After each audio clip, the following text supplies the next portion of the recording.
An lajɛbaaw an bɛ foli kɛ aw ye aw minnu ɲɛ bɛ an na bi an filɛ chambre des mines na n'o ye Mali tɔgɔ la chambre des mines ale ye ani maa min ni o ye bɛ tali kɛ an balimakɛ dɔ la ale b'an tɛ a bolokɔrɔ a bɛna a tɔgɔ n'a jamu fɔ an ye ani an bɛna ɲininkali min an bɛn'o sama balimakɛ i ni ɲantuma. Ni ɲantuma. Ne tɔgɔ Boubacar Touré. Je suis chargé de la communication et des relations publiques de la chambre des mines du Mali. Boubacar Touré ɲininkali min n'an bɛna k'i la nin ye dugujɔ nafolo tɔgɔ la don 9 sigila an ka jamana kɔnɔ a sigira jumɛn kun jumɛn kama. Alhamdulillah aw kɔni b'a dɔn ko Mali ye sanu jamana ye depuis le temps de Kankou Moussa bɛɛ b'a dɔn Mali ye sanu jamana ye donc ni bi journée ninnu ɲɔgɔn kɛra depuis an bɛnbakɛw waati mais a kun bɛ kɛ sous d'autres formes seulement an ta ye ka a moderniser pour qu'à bɛn la marche du monde. Voilà.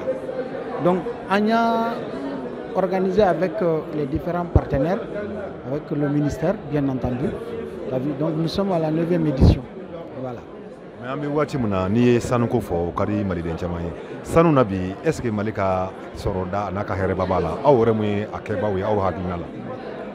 Bon, honnêtement, Mali ka sɔrɔ b'a la mais on peut maximiser ça davantage parce que n'i ye minnu ta i bɛ taa sɔrɔ toujours minnu bɛ na n'u ka capitaux ye olu de ka part ka ca ni État ta ye bon an ta ye sous-traitance de i bɛ taa sɔrɔ Maliens bɛ sous-traitance et dans ce domaine aussi ce n'est pas trop ordonné parce que gɛlɛya min b'an kan o yɔrɔ yɛrɛ la c'est le financement.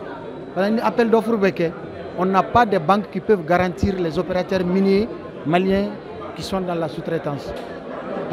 Nos Kera, dans la chaîne de valeur, on a fait ces maliens makatema ninka. Voilà. Mais vous les gagnez même bien ça. Bon, il faudra non qu'à croire à ce pays et croire au secteur minier.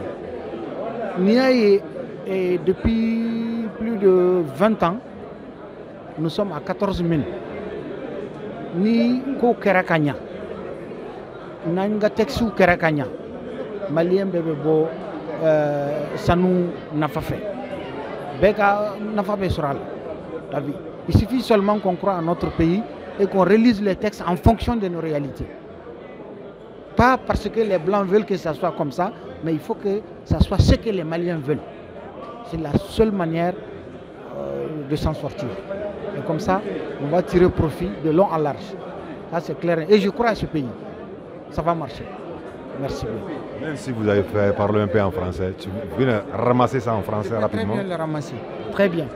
Donc, je dis, outre l'or, le Mali regorge de beaucoup de potentialités, notamment le calcaire, la bauxite, le lithium, le fer, qui font tous l'objet de permis déjà attribués. Maintenant, le seul problème auquel le Mali est confronté, c'est la logistique, notamment le transport vers les ports, parce que nous sommes un pays enclavé.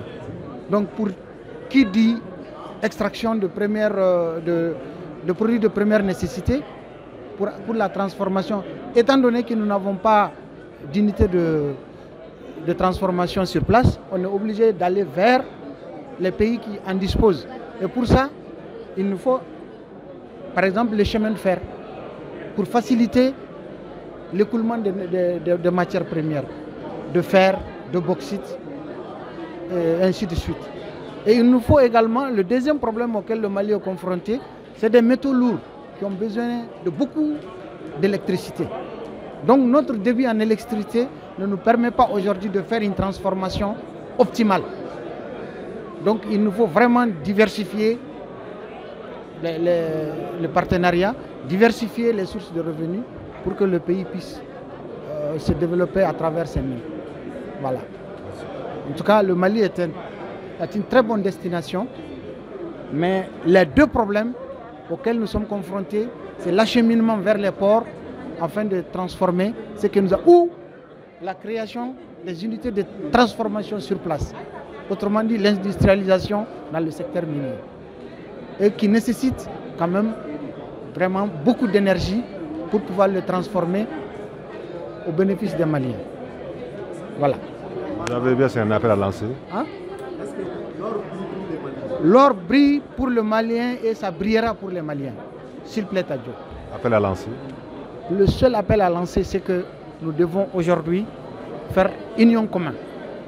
La Chambre des mines étant un outil de travail de l'administration, tout le monde doit se donner la main pour que les missions de la chambre, qui sont assignées à la Chambre des mines puissent voir le jour. Notamment servir d'interface entre les partenaires et l'État et entre les opérateurs nationaux et l'État. Parce que nous avons un rôle de tampon entre les intervenants et les gouvernants, entre les bailleurs de fonds et les opérateurs. Malheureusement, les gens n'ont pas encore compris l'importance de la Chambre des mines. Sinon, ils allaient venir et on allait en créer d'autres chambres des mines. Aujourd'hui, c'est l'outil de travail du gouvernement. Normalement, cette journée est parrainée, doit être parrainée, organisée par la Chambre des mines. Mais malheureusement, tel n'est pas le cas parce qu'il y a toujours les conflits d'intérêts entre l'administration et une EPP. La Chambre étant une EPP, établissement public à caractère professionnel. Et de l'autre côté, il y a la DNGM, qui est une entité de l'État, qui en fait doit être juste le bras technique. Mais pour faire la promotion des mines, pour faire la promotion du secteur, c'est la Chambre des mines qui est habilitée à le faire. Parce qu'on a été créé pour ça. Il y a une loi qui le dit clairement et il y a un décret d'application. Et c'est pour cela que la Chambre a été créée et les gens doivent connaître la Chambre davantage pour être partenaire, pour être élément de la Chambre des mines.